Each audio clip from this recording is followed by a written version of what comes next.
জানিয়ে দিব এই মুহূর্তে আমাদের হাতে এসেছে গুরুত্বপূর্ণ আপডেট সংবাদের শিরোনাম। শুরুতেই থাকছে বিএনপি জামাত গণভোটে সম্মত সময় নিয়ে ভিন্নমত। এবারে জানিয়ে দিব কঠোর আন্দোলনের হুঁশিয়ারি সরকারি 7 কলেজের শিক্ষার্থীদের। আরও জানাবো সংসদ ভোটের 70% উপকরণ কেনা শেষ। এদিকে সাবেক মন্ত্রীর অর্থ পাচারের 2 মাস্টারমাইন্ড গ্রেপ্তার। আরও জানাবো প্রথাগত রাজনীতি করলে 5 আগস্টের মতো পরিণতি ঘটতে পারে বলছে বিএনপি নেতা মুঈন খান। সব শেষে জানিয়ে দিব নরসিংদীতে আওয়ামী লীগ বিএনপির সংঘর্ষে নিহত এক সাংবাদিকের উপর হামলা। এতক্ষণ শুনছিলেন হাতে থাকা আপডেট সংবাদের শিরোনাম, এবারে বিস্তারিত। তবে তার আগে অনুরোধ রইল ভিডিওটিতে একটি লাইক এবং কমেন্ট করে জানিয়ে দিন ভিডিও সম্পর্কে আপনার মূল্যবান মতামত। আরও জানিয়ে দিন ভিডিওটি কোথা থেকে দেখছেন বা কোন জেলা থেকে দেখছেন। জুলাই সনদ বাস্তবায়ন, বিএনপি জামাত গণভোটে সম্মত সময় নিয়ে ভিন্নমত। গণভোটের মাধ্যমে জুলাই জাতীয় সনদে থাকা সাংবিধানিক সংস্কারের সিদ্ধান্তগুলো অনুমোদনে একমত হয়েছে রাজনৈতিক দলগুলো। তবে গণভোট আয়োজনের সময় নিয়ে তাদের মধ্যে মতভিন্নতা আছে। বিশেষজ্ঞদের পরামর্শে প্রধান উপদেষ্টার নেতৃত্বাধীন ঐক্যমত্য কমিশন প্রস্তাব করছে সাংবিধানিক আদেশে সংস্কার কার্যকরের পর তা গণভোটের মাধ্যমে অনুমোদন করা হবে। জুলাই সনদের বাস্তবায়ন পদ্ধতি নির্ধারণের জন্য গতকাল বুধবার রাজধানীর ফরেন সার্ভিস একাডেমিতে ঐক্যমত্য কমিশনের সঙ্গে 3য় দফার সংলাপ হয়। সেখানে কমিশন সর্বশেষ এই প্রস্তাব দেয়। এতদিন গণভোটের বিষয়ে আগ্রহ না থাকলেও গতকাল বিএনপি গণভোটের পক্ষে মত দিয়েছে। তবে তারা চায় সংস্কার বাস্তবায়নে পরবর্তী সংসদে সংবিধান সংশোধন করা হবে এবং পরে তা গণভোট দিয়ে জনমত যাচাই করা হবে। জামায়াতে ইসলামী সংসদ নির্বাচনের আগে এই গণভোট চায়। এনসিপি গণভোটের বিষয়ে মতামত দেয়নি, তারা সংস্কার বাস্তবায়নে সাংবিধানিক আদেশের পক্ষে। কঠোর আন্দোলনের হুঁশিয়ারি সরকারি 7 কলেজ শিক্ষার্থীদের। সরকারি 7 কলেজকে নিয়ে ঢাকা কেন্দ্রীয় বিশ্ববিদ্যালয় গঠনের অধ্যাদেশ জারির সুনির্দিষ্ট রোডম্যাপ আগামী সোমবারের মধ্যে স্পষ্ট না করলে কঠোর আন্দোলনে নামার হুঁশিয়ারি দিয়েছেন শিক্ষার্থীরা।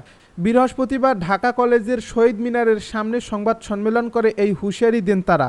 সংবাদ সম্মেলনে ঢাকা কলেজের রাষ্ট্রবিজ্ঞান বিভাগের শিক্ষার্থী আব্দুর রহমান বলেন, উচ্চশিক্ষা সিন্ডিকেট সরকারি 7 কলেজকে মানহানি শিক্ষা দিয়ে বছরের পর বছর শিক্ষার্থীদের রাজপথে রেখেছে। তিনি বলেন, সরকারি 7 কলেজকে ঢাকা বিশ্ববিদ্যালয়ের অধিভুক্ত করার পর থেকে বিভিন্ন সময়ে রাজপথে শিক্ষার্থীদের রক্ত ঝরছে। অত্যন্ত পরিতাপের বিষয়, সেখানে শিক্ষকদের কোনো সিম্প্যাথি ছিল না। কখনোই তারা শিক্ষার্থীদের পক্ষে গিয়ে বৃহত্তর আন্দোলনে ডাক দেননি। তিনি আরও বলেন, শিক্ষার্থীরা যখনই উচ্চশিক্ষার প্রশ্নে রাজপথে গিয়ে সরকারকে যৌক্তিকতা বুঝিয়ে একটি চূড়ান্ত সমাধানের পথে হাঁটছে, ঠিক সেই মুহূর্তে আমাদের শ্রদ্ধেয় শিক্ষকরা বিভিন্ন ধরনের অনৈতিক উস্কানি দিয়ে শিক্ষার্থীদের মধ্যে বিভেদ সৃষ্টির চেষ্টা করেছেন। আব্দুর রহমান বলেন, উচ্চশিক্ষা একটি আপেক্ষিক বিষয়। এখানে জ্ঞানের উৎপত্তি এবং বিকাশ শব্দটি সম্পৃক্ত থাকে। বৃহত্তর শিক্ষা ক্যাডারের বিরুদ্ধে আমাদের কোনো অভিযোগ নেই, কিন্তু আমাদের শিক্ষকেরা বছরের পর বছর শিক্ষা মন্ত্রণালয় ও রাজনৈতিক ব্যক্তিদের ম্যানেজ করে সরকারি 7 কলেজে তারা থেকেই যাচ্ছেন। এ নিয়েও আমাদের কোনো আক্ষেপ নেই, কিন্তু কষ্ট লাগে যখন ক্লাসরুমে যখন শিক্ষকরা শিক্ষার্থীদের চাহিদা অনুযায়ী লেকচার দেন না। তিনি আরও বলেন, শিক্ষক শব্দের বিরুদ্ধে আমরা কখনোই দাঁড়াইনি। এই শব্দের বিরুদ্ধে কখনো দাঁড়ানো সম্ভব নয়, তাহলে আমাদের অস্তিত্ব বিলীন হয়। কিন্তু যে সিন্ডিকেট শিক্ষার গুণগত মানের বিরুদ্ধে, আমরাও তাদের বিরুদ্ধে। সংসদ ভোটের 70% উপকরণ কেনা শেষ। ত্রয়োদশ জাতীয় সংসদ নির্বাচনের প্রস্তুতি পুরোদমে এগোচ্ছে উল্লেখ করে নির্বাচন কমিশন সচিব আক্তার আহমেদ বলেছেন, নির্বাচনী কেনাকাটা 70% শেষ। বৃহস্পতিবার নির্বাচন ভবনে সাংবাদিকদেরকে তিনি এ তথ্য জানান। ইসি সচিব বলেন, নির্বাচনের জন্য মোটামুটিভাবে 10টা উপকরণ আমাদের কিনতে হচ্ছে। এর মধ্যে 2টি উপকরণ দেবে ইউএনডিপি, তারা 15 অক্টোবরের মধ্যে দেবে, আর 8টা উপকরণ লোকালি সংগ্রহ করা হচ্ছে। এ মাসের মধ্যেই কেনা শেষ হবে। ইতিমধ্যে 70% উপকরণ সংগ্রহ করা হয়েছে। উপকরণ নিয়ে সংকটের কারণ নেই, আমরা আগে যে টাইম ফ্রেম নির্ধারণ করেছিলাম তার মধ্যেই সম্পন্ন হচ্ছে। সাবেক মন্ত্রীর অর্থ পাচারের 2 মাস্টারমাইন্ড গ্রেপ্তার। ইউনাইটেড কমার্শিয়াল ব্যাংক থেকে 25 কোটি টাকা আত্মসাৎ ও পাচারের মামলায় 2 জনকে গ্রেপ্তার করেছে দুর্নীতি দমন কমিশন। তারা হলেন আর্মিড পিএলসির এজিএম উৎপল পাল ও আর্মিড থাই অ্যালুমিনিয়াম লিমিটেডের এজিএম আব্দুল আজিজ। বুধবার তাদেরকে গ্রেপ্তার করা হয়। বিষয়টি বাংলা নিউজকে নিশ্চিত করেছেন দুদক চট্টগ্রাম সমন্বিত জেলা কার্যালয় একের উপপরিচালক সুবেল আহমেদ। আদালত সূত্রে জানা যায়, সাবেক ভূমিমন্ত্রী সাইফুজ্জামান চৌধুরীর বিদেশে সম্পদ তৈরির কাজ ও রক্ষণাবেক্ষণে আর্মির গ্রুপের 2 কর্মকর্তা দীর্ঘদিন ধরে ব্যক্তিগতভাবে যুক্ত ছিলেন। উৎপল পাল প্রতিষ্ঠানের কর্মকর্তা হলেও সাইফুজ্জামান চৌধুরীর ব্যক্তিগত কর্মকর্তা হিসেবে বিদেশে সম্পদ তৈরি ও দেখাশোনার কাজ করতেন। সম্প্রতি তার কাছ থেকে জব্দ করা 2টি ল্যাপটপ ও 2টি মোবাইল ফোন থেকে বিপুল পরিমাণ তথ্য উদ্ধার করা হয়। এসব ডিভাইস ফরেনসিক পরীক্ষার জন্য আদালতেরও অনুমতি চাওয়া হয়েছে। উৎপল দুভাই যুক্তরাজ্য সহ বিভিন্ন দেশে অর্থ পাচারের মাস্টারমাইন্ড হিসেবে কাজ করেছেন। আরেক কর্মকর্তা আব্দুল আজিজ যুক্ত ছিলেন সাইফুজ্জামান চৌধুরীর বিদেশি সম্পত্তি কেনা, রক্ষণাবেক্ষণ ও ভাড়া দেওয়ার কার্যক্রমে। প্রথাগত রাজনীতি করলে 5 অগাস্টের মতো পরিণতি ঘটতে পারে বলছে বিএনপি নেতা মঈন খান। বিএনপির স্থায়ী কমিটির সদস্য ডক্টর আব্দুল মঈন খান বলেছেন, রাজনৈতিক দলগুলো সবাই সংস্কার নিয়ে একমত হয়ে যাবে এটা ভাবা ভুল।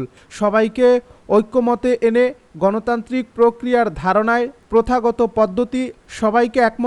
গণতান্ত্রিক প্রক্রিয়ার ধারণায় আমরা বিশ্বাস করি না। প্রথাগত পদ্ধতি থেকে আমাদের বের হতে হবে। প্রথাগত ধারণা ও বদ্ধ চিন্তা ভাবনা নিয়ে রাজনীতি করলে 5 অগাস্টের মতো পরিণতি আবারও ঘটতে পারে। বৃহস্পতিবার রাজধানীর বিএনপি নেতা মঈন খান বলেন, রাজনৈতিক দলগুলোর মধ্যে পারস্পরিক আস্থা ও শ্রদ্ধাবোধ থাকতে হবে। বিএনপি নেতা মঈন খান বলেন, রাজনৈতিক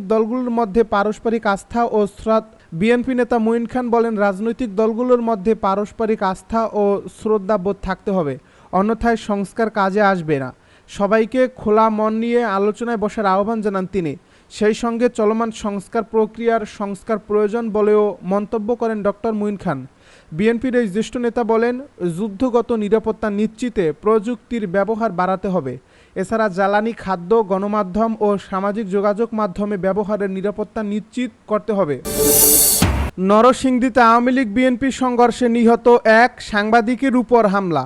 এলাকায় আধিপত্য বিস্তারকে কেন্দ্র করে নরসিংদীর দুর্গম চরাঞ্চল আলোকবালিতে কার্যক্রম নিষিদ্ধ আওয়ামী লীগ ও বিএনপির সমর্থকদের মধ্যে সংঘর্ষ ও গোলাগুলি হয়েছে। বৃহস্পতিবার ভোরের দিকে সদর উপজেলার দুর্গম চরাঞ্চল আলোকবালিতে এই সংঘর্ষের ঘটনা ঘটে। নিহত ইদন মিয়া আলোকবালি ইউনিয়নের মুরাদনগর গ্রামের বাসিন্দা। তিনি ইউনিয়ন বিএনপির যুগ্ম আহ্বায়ক নোয়াব আলীর সমর্থক বলে জানা গেছে।